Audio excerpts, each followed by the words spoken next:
নমস্কার বন্ধুরা, পূজা পদ্ধতি চ্যানেলে আপনাদের সবাইকে ওয়েলকাম।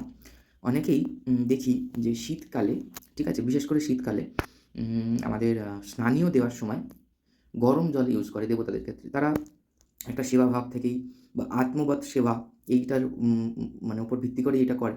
কারণ আমরা অনেক সময়তেই এখন গিজার চালিয়ে বা বিভিন্ন প্রসেসে জল গরম করে সেই গরম জল দিয়ে আমরা স্নান করি।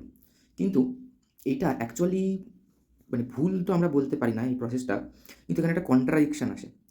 যেমন আমাদের বলা হচ্ছে ঠান্ডা ঠান্ডা পানি সে নাহানা চাই, এবং আমাদের শাস্ত্রেও কিন্তু একই কথাই বলছে, জলং চা শীতলং স্বচ্ছম।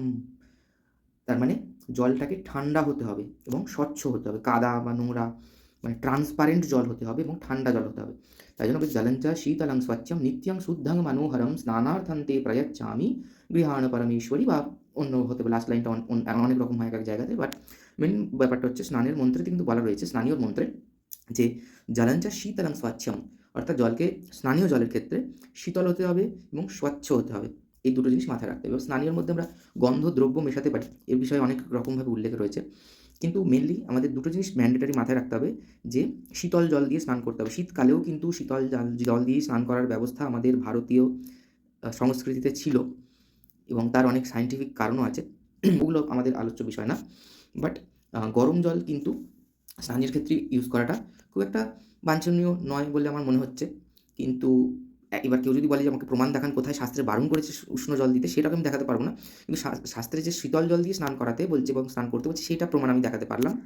আর একটা কথা, এবার অনেকেই বলবে এই মহাস্নানে তো উষ্ণ উদাক থাকে। মহাস্নানে হাজার রকমের জিনিস থাকে, সেইগুলোর সাথে কম্পেয়ার করলে হবে না। এবং মহাস্নানে কিন্তু শীতল জলেও থাকে। তো মহাস্নানের সাথে ষোড়শোপচারের স্নানেওকে গোলালে চলবে না। মহাস্নানে তো বল্লিক মৃত্তিকাও থাকে, তা উইয়ের মাটি মেখে কে স্নান করে? মা দুর্গা একাই করে, আর তো কেউ করে না। তো এই জন্য ওই মহাস্নানের সাথে কম্পেয়ার করলে চলবে না। বাট ইন জেনারেল জলঞ্চ শীতলং স্বচ্ছম, এটা আমরা একটু মাথায় রাখবো। অনেকেই সামান্য অর্ঘের মধ্যে একটা ফ্লাস্ক নিয়ে বসে, ফ্লাস্ক থেকে একটু একটু করে গরম জল মিশিয়ে নিয়ে আচমনীয় পাদ্য।